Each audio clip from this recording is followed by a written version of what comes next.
And we know that there is politicians like Kahiga, who in the life of Raila Amolo Odinga have used him as a bogeyman to scale their own political heights there.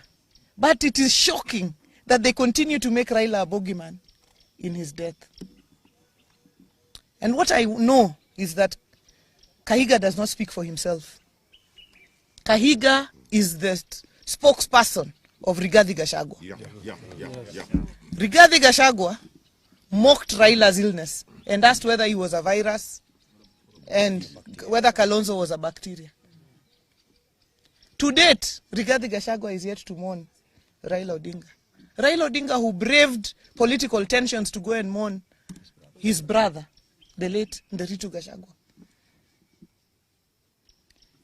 And therefore, we note now that anyone who associates with Gachagua and his ilk like Kahiga cannot be our friend. The line is drawn. Yes. Any person who associates with Gachagua, Kahiga, they cannot be our friends. Yes. Whether they are in our party or outside our party. Yes. Kahiga has drawn the line. Yes. To mock, he has crossed the Rubicon. We have crossed that line now. To mock Raila Odinga in his death, to mock him in his life, we could respond. But to mock him in his death, no. Any person who associates with Gachagua, with Kahiga, with that lot, can never, ever be our friend. Because the principle is, the enemy, the friend of your enemy is your enemy.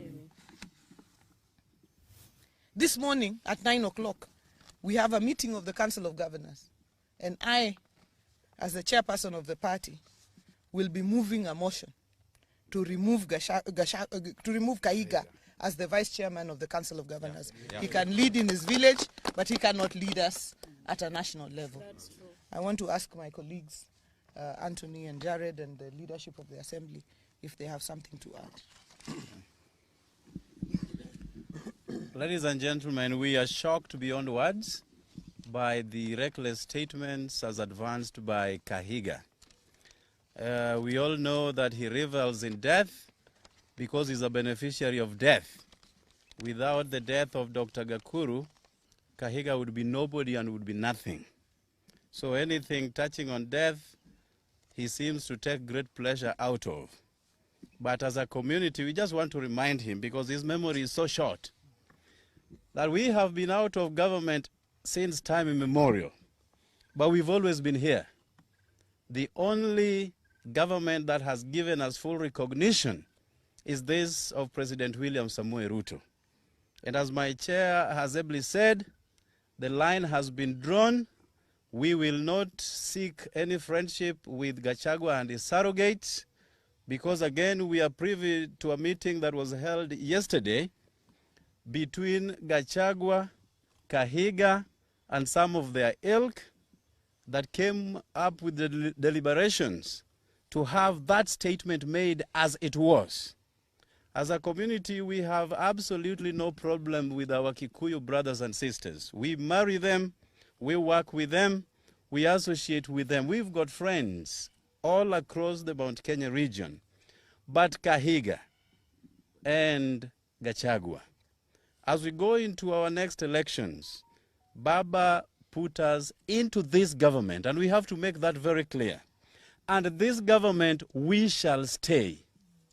Anybody harboring any ambition of approaching us, time is long gone. We are not ready for any further association, any further negotiation, but with this government. Thank you. Thank you very much. I also want to join my friends in condemning the words of Governor Kahiga as primitive and uncalled for.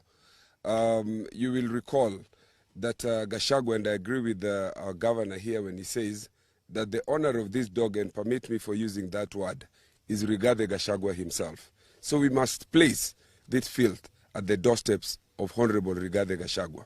You will recall that Honorable Rigathi Gachagua, during the time that he was deputy president, made it his sole purpose to pursue Raila Odinga, saying that he would encircle State House and make sure that Raila does not step into State House. He has continued to pursue Raila in his death. This we will not accept.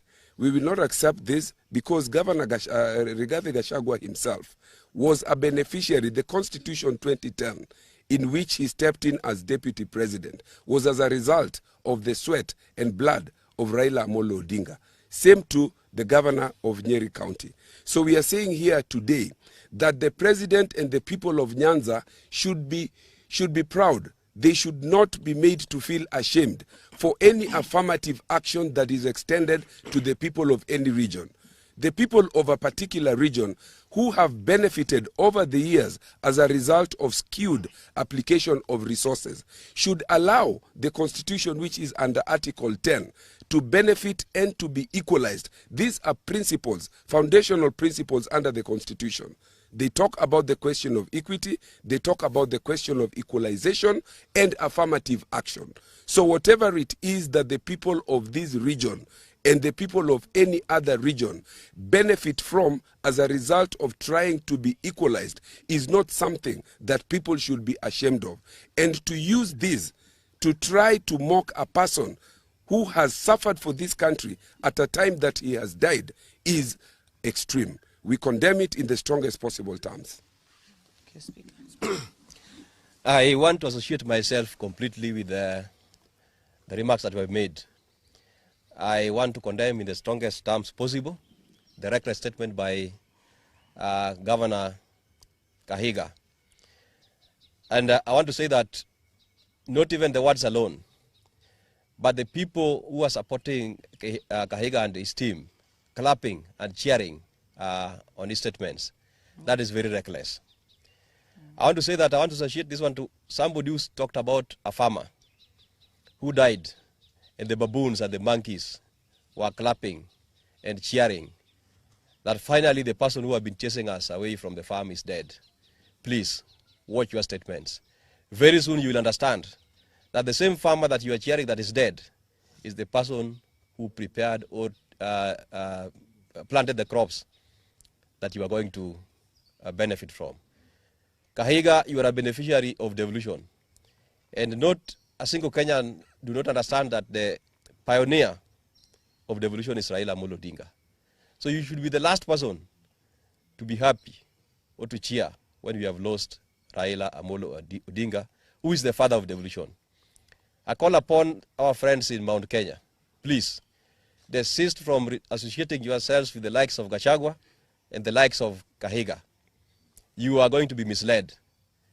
You are going to be misled, and I want to stand with our chairperson that we call upon the Council of Governors that please support that motion. Support that motion.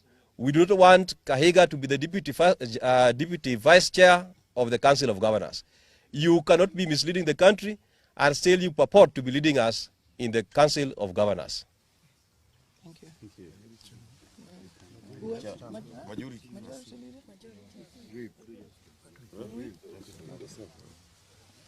Thank you very much, Your Excellency and members of the press. As the chair of ODM in this, as the vice chair of ODM in this region, I want to associate my sentiments with the statements made by my chair, Governor Gladys Wanga, and the colleagues, members of parliament. I want to say that as ODM members in this region, we want to urge our members to stay calm as we approach this issue in a sober mind.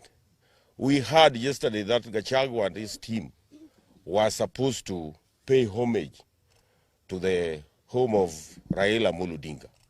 We urge Gachagua, never, never, don't step in Bondo. Don't step in Bondo, as your statements are not very, very friendly to us as ODM. Otherwise, I urge our members to stay calm as we approach this issue in a sober mind. Otherwise, thank you and thank you very much.